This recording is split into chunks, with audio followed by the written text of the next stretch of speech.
Hi guys. Okay, so today's session is going to be really special because I've invited Dr. Cindy to join us for a really quick chat about emotion regulation. Okay, so let's have Dr. Cindy here. Hi everyone. Okay, so we'll wait for her to come on board. Hi. Hi. Hello. Hi, thank you for doing this. Yeah, okay, so it's like at night here in Singapore. And it's But early morning here in Montreal. yeah, so thank you for coming on and making time. I think your kids should be around as well. Are they Yeah, they're awake? upstairs. Yeah. Okay.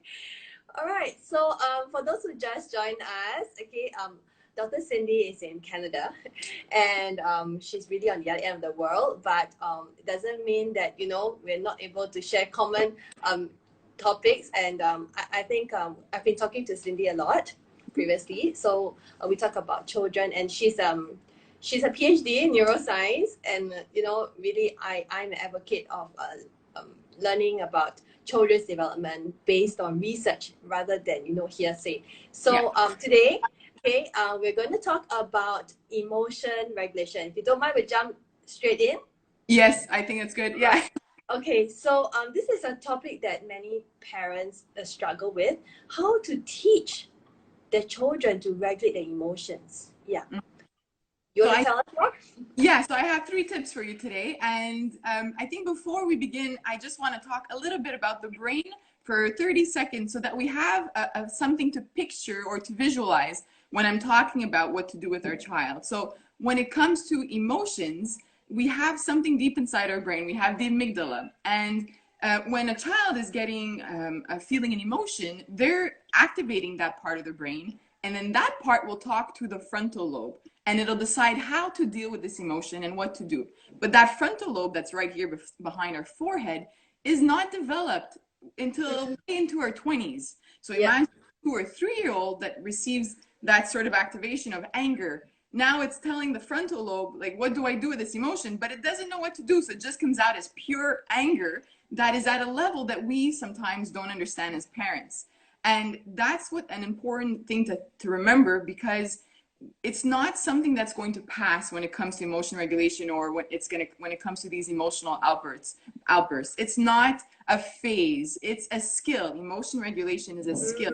It means that our responsibility as parents is to give them these tools that they can put into their toolbox and they can apply. So that brings me to my number one thing that we can do. Something that a parent could change right now is their own reaction to a child's emotions. And research time and time again shown that by being responsive and that by being sensitive to a child's emotions will help them learn to manage their own emotions. And we even see in the long run in research, so parents who are responsive and sensitive to a child's emotions when they're young actually have better attention skills when they start school, and better thinking skills as well when they start school. So those executive functions, those higher order thinking are better on. So everything that we're doing and all the reactions when they're young is having an effect or impact as they get older. So that's the first thing. Be responsive. To be sensitive and responsive to their emotions. And we have to model what we want from them. So if they're having these outbursts of anger and we want them to bring the level down, we have to keep reminding them, bring that level down. Here's how I do it. Talk about your own emotions, which brings me to my second point, or second tip. It's making the words around emotions more common in your home. So whether even if you're feeling sad or disappointed or frustrated, use those words out loud. It's almost like you're thinking out loud when it comes to your emotions, because by giving them that vocabulary, again, it's just more tools in their toolbox. You're allowing them to say, well, when my mom is frustrated, she doesn't stomp her feet and throw her toys or her kitchen things down on the floor. She's maybe saying a key word. For me, I used a funny word with my kids. I would say potato. So when they were frustrated, we'd say, oh, potato, Okay. The emotion, frustration, to an action, right? Because they don't know. So we have to guide them. We have to model.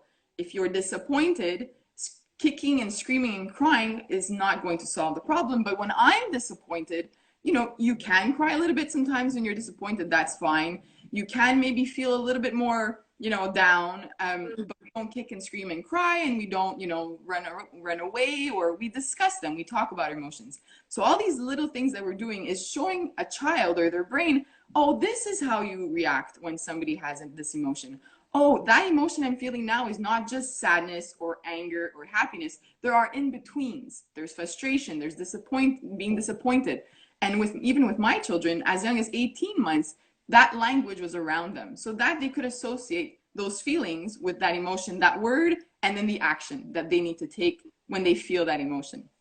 Is that what it means by name it to tame it, you know? Oh, like yeah. you label the emotions, yes. And they are able to calm down faster. Has it got to do with the brain? I don't know. Yeah, well, I guess it's just more that like tool of, okay, what do I do? They don't know what to do, right? So it's just giving them that tool of, oh, this is how I deal with it. And combining that with what I said, the first one being the most important one, your reaction, right? So you come down to their level, you connect with them, either by putting a hand on their shoulder, reaching out to them for a hug if they want. Some children experience very intense emotions, don't want to be touched. So just coming down to their level is a way for you to connect. So I know I have 3 young kids. I have a 10-month-old, a 2.5, and a 4.5. I know moments where as parents, it's really hard to connect or to understand the emotion, because sometimes you give them exactly what they want and then they have down and you're like, you don't understand it. You're like, why? But we have to think back to their brain, sending that emotion of disappointment to the frontal lobe, that front part, and it doesn't know what to do with it. So for me, what has helped me a lot, it's regulating your own emotions as a parent, but connecting with them. So getting down to their level. I'm taking deep breaths as they're screaming and crying. And then because you're not reacting in an anger or a frustrated kind of way, they come down more quickly when you react. Okay. Yeah. Good. And then the third one is helping them develop their attention. Now, we might not think that attention has anything to do with this, but it actually, according to research, has everything to do with this. So think about a child having a toy taken away from them from a sibling. It's madness, right? They scream, they cry, give it back, jump on them, pull it away, do whatever they have to do. So there's that big reaction. Now, combining it with the other 2 steps of you being calm and you know, speaking to them, now you have to put it, their brain has to learn how to respond to this. And the way that you respond to a moment that is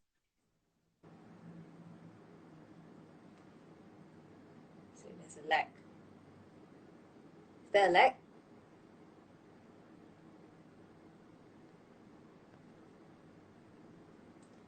Uh-oh. Is there a lag? Papa, is there a lag?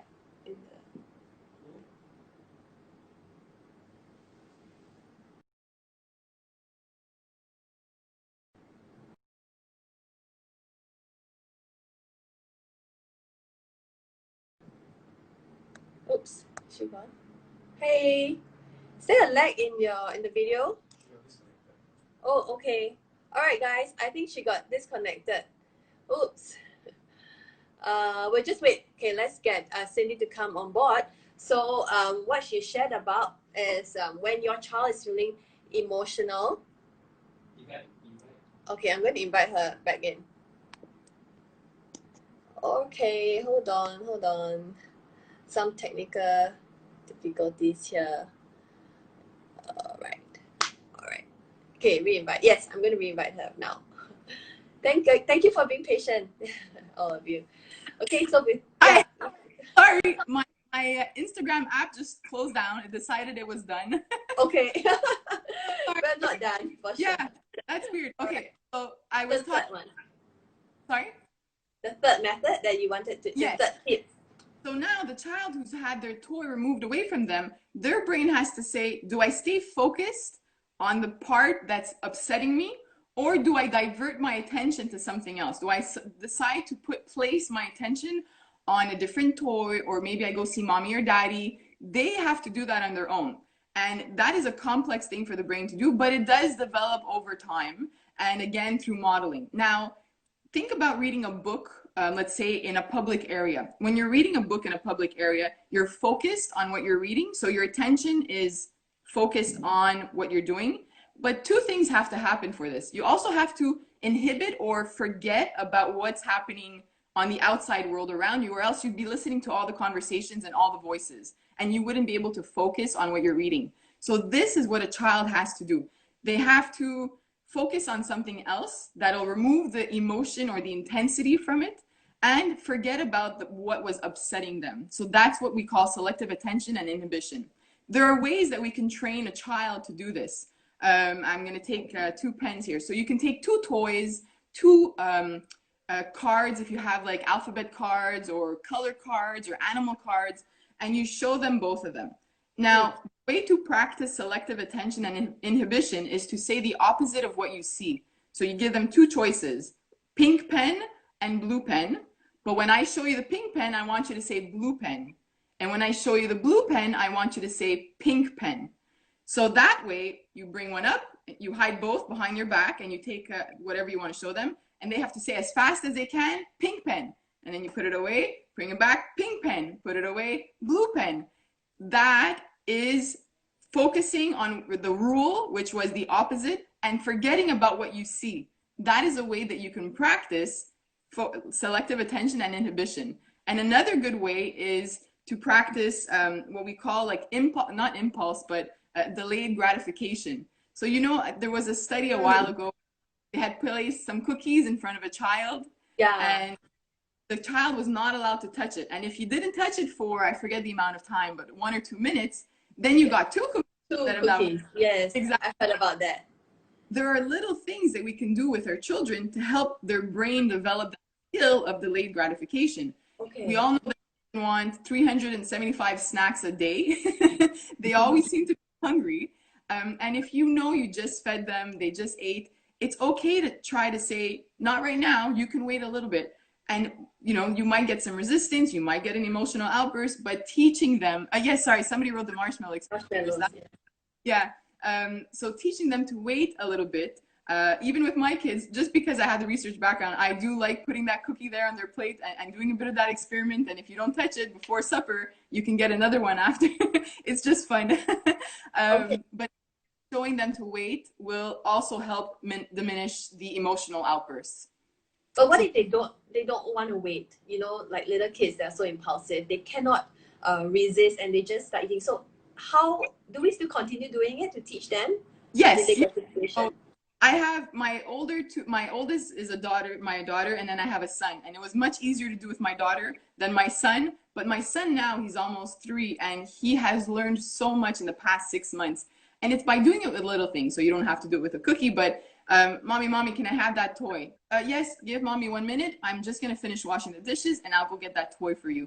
They might, again, but repeating that model of, if I'm busy, you need to wait. And by repeating it, you know, with anything, especially when it comes to emotions and behavior, it takes a lot of practice and takes a lot of work on both our ends, for us and for them. So they have to understand that waiting is important, and practicing that will help them with their brain. So we want to create an environment that allows them to, you know, learn about delayed gratification. If we don't create an environment, then they will never learn. They will insist that things have to come their way immediately, right? Exactly. And it's easier, although it might seem hard to do it now, it's much more important for you to do it now when they're toddlers. Because if they go on and they can't do that once they start school, then there are bigger problems that could come from that, you know, just even as right? Like, we have to learn to control our emotions. We have to learn to wait. So it's, you know, I know we don't like seeing our kids upset, but doing it with little things, like when they want a toy, or when they want to have a snack when they just had one, or if they want to watch TV, letting them wait a little bit in little moments that are not really important, right? And if they have to go to the bathroom, you bring them, but little moments that are not important will help them with their delayed gratification. Okay. All right. Okay. So, so those are the 3 tips: to be sensitive, to yes. role model, and also to give them the tools exactly. to be able to regulate their emotions, to say out our feelings every day, so that they know that it's actually all feelings are accepted, not necessarily the behavior, but when we can role model, that will really help to calm them down faster. Yes. Exactly. Okay. Right. Okay. Yep. Somebody, I just want to look at the questions because somebody Yes. asked, what if they insist that they want it now? They will, especially when if you haven't been doing that. But we need to, stand true to what we're saying. If we're saying you need to wait for that toy, and you don't make them wait a long time because, 2 minutes is a really long time for a child, depending on their age, and they don't have the concept of time yet. You can use visual timer. Just to show them that sometimes they need to wait. So again, if they want that toy, just ask them to wait a minute or two, and just for them to understand the concept that sometimes you need to wait for something, and it's okay, as much as it might break our heart because they want the toy and they'll get Yeah. upset when it's something that is not so important, like waiting for a toy. It's okay for them to wait. Okay. And important, I would argue. Yeah. Yeah. Right. Okay. And just now you mentioned about selective attention. Yes. And one way to do that is to play games, like Oh, yeah. the pen that you mentioned. Yeah. Okay. So yeah. So I hope those who are listening that you have find this session fruitful. So feel free to type in your questions now. We still have some time where Dr. Cindy will answer your questions. Okay. Yeah. So maybe we can scroll up to. Yeah, so here I saw the bottom question says how to put it nicely. So again, going back to connecting, you connect when a child is having an emotional outburst. You connect when you're trying to teach your child something. So come down to their level and say, I know you're really upset now and you'd like to have your toy. Mommy or daddy just needs to finish something. You'll have it in 1 or 2 minutes. I promise. Just being gentle and sensitive with them. Even if they get upset and they're you could see that it's triggering an emotion, you connect, model that emotion again, say, I know you're frustrated right now, and it's fine, but you still have to wait. Because when you give in, especially when it comes to emotional outbursts, they might link that to, then it might become something completely different where it's linking that action with the reaction, right? So if I scream and cry, I want, and you don't want to make that link. It's as hard as it is to say no, sometimes you need to stick to that. Okay. And let me see. When I'm angry, can I tell her how I feel and why too? Yes, as long as the reason why is not an adult reason why. You want to keep it for your child. But yes, whenever I'm angry, even if it's because of something my children did or said, I sit down with them and I say, I'm feeling really angry right now, for whatever reasons. And we sit down and we talk about it, even if it's a 2.5-year-old and a 4.5-year-old. It's that relationship, that mutual respect of these are my feelings. And we have a calm down corner in our house. I don't know if you have, well, that calm down area or that calm down section of a home is where I go as well. When I'm starting to feel emotions that are rising, I say, Mommy is going to the calm down corner because right now I'm starting to feel a bit more frustrated. I just need to go take a few breaths. And I started doing that when my son was 2 years old. And by 2.5, he started going on his own. So having that outlet, right? Like we need to. Some people will say I exercise to release emotions. I watch some TV to just passively forget about my, what's going on. Those are ways a child needs that outlet too. So that's important. And also, I just want to, I forgot, but that taking your attention away from the emotion during an emotional outburst for a child doesn't mean that parents have to distract them, right? So sometimes as a parent, you might want to say, oh, they're having an emotional outburst. Here, come to the kitchen. Let me show you something, or come, let's watch TV or look at my screen, just to get them away from that. That's not, you need to emotion. So be with them when they're dealing with the emotion. When I say to divert the attention, it's not us doing it externally, it's their brain doing it internally, so that it's the emotion process that's developing. Okay. Let me see. There's a lot of questions. Yes. I have a crybaby at home. He's turning 5 this year. He's always crying at small things. How do I stop this?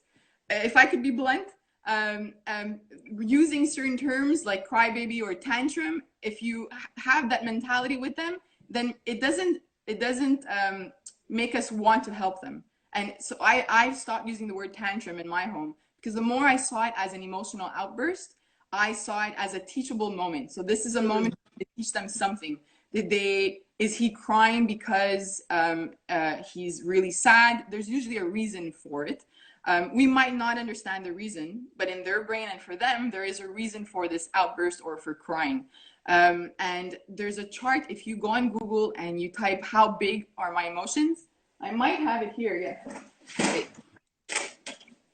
These types of charts, how big is my emotion? So this really helped my children because it starts at number 1 where you're okay, and then it goes to number 2 where you have a little problem, number 3 you're worried or frustrated, and as you get higher it's showing that you're screaming and crying, and that's because you're in a number 5, it's red and it's an emergency. So this is something that helped my children learn that when it's a number 2 you shouldn't be crying like a number 3. So I would you can just Google how big is my problem, and find so many charts like this that you could print out. I'm actually working on developing one for younger kids. So this is, I would recommend 3 and older so that they have the words associated with it. But I'm working on one for younger kids, which is just a picture and just a color band across it so they associate the color with an emotion. But that can help a child who exaggerates an emotion a bit too much or cries often, where you see, okay, I'm crying, but I'm not at a number 2 or 3. Do you want to pick other questions? There's so many. Okay. Yeah. All right. Okay. Maybe one question from Two Mamas for Kids. I Yeah. find it easier with my daughter than with my son too. Does gender play a part in how the brain learns this? Does gender? Oh, that's a good question. Yeah. Not so. I know that I've looked at research for other things, but in terms of behavior, I don't know 100%. So all I know is that every child is different. So we can't, even I have 3 children at home and I don't parent them the same way. My first is very independent and calm. My second is very sensitive. And my third is fire. He's just bursts. Yeah, emotions. We all run away. He's just like, whoo. But so if you do have a son and a daughter, I always recommend it's not about the gender differences. It's about individual brain differences. So you might have 2 boys and one is more sensitive and one isn't. So there isn't really something that's backing up the fact that they're learning it differently in terms of their brain and gender, but it's individual differences, I would say. Okay. Yeah. Right. At what age is it appropriate to start helping them in delayed gratification? I would say closer to the age of 3 when they understand more of the language, because an 18-month-old baby, a toddler, will not understand wait. So I would wait till they're closer to 3 before you start that. And it's at 3 when they have a bit more empathy for empathy, right? Empathy actually starts around 18 months. Oh, well, sorry, compassion and empathy a bit later. Yeah. So I would say empathy, compassion around 18 months and empathy around 24 months. So yeah, you want to wait for that to come, but it's not really, not that it's not linked, but you can start that, when you want, really. If your child is 2 and has a good language base and language skills, then you could show them wait. I would show my baby when they were taking toys from each other, my first and my second, we would teach the baby, wait 1 second, just wait with this thing. And he understood after a few tries, like that meant like wait for your turn when it's, when you want to play with a toy. And he was learning that before age 2. So it depends on the child's abilities and their language skills. Yeah. Okay. All right. Okay. Oh yeah, hitting when they're angry. Yeah, it's not acceptable. So when it becomes something that puts someone else in danger, yourself in danger, I remove from the child from the situation. So, and again, I always think of how I'd want to be treated. So I never just grab one of my children to take them away. Even if they're screaming and crying, I tell them, I'm going to take you and bring you in my arms, and I'm going to put you on we're going to sit on the sofa, or we're going to go to your room together. Because you don't want to take a kicking, screaming child and out of nowhere just lift them up, right? Like if somebody were to do that to you, you'd say, like, give me a heads up, right? Let me know you're going to grab me. So I would remove them from the situation and say, I can't let you hurt your sister. I'm thinking of, let's say my son, he would hit my daughter. I'm not going to let you hurt your sister, but I also don't want her to hurt you. It's dangerous for both of you. I'm taking you away from the situation. And then we go calm down somewhere, and then we talk about it. And I would say it's not acceptable to hit. You can hurt her, and if she's sad, her emotions. If I see that she's crying, I say, you hurt her and now she's sad, so I'm gonna let you wait here a little bit because I'd like to go make sure she's fine. So that was my way with those emotions. Okay. Yeah. I'm just gonna, is there another question? Do we have enough time to answer more? I'm just gonna plug Um, to, yeah, I don't think we have time for all, but let's just do one more. Right. Okay. By Sammy, I thought this is quite good. My daughter gets very drastic outbreaks. How much of it is considered medically worry? So I've also had another question from a mommy who's 3-year-old is going through outbursts for hours and hours. Is this something that she asked me if she needs to bring the daughter to the doctor? So what do we need to look out for? that's something that I don't feel comfortable answering 100% because I'm not a psychologist. So Yeah. there are disorders like oppositional defiant disorder where it becomes more, so there could be a child who's very aggressive. If their outbursts are always aggressive towards you, aggressive towards the people around them, if their emotions seem to never come down to a level of happiness or just calmness, then I would say that's enough for me to speak to a doctor about it, maybe their pediatrician or their general doctor, because maybe you need a bit of help with that.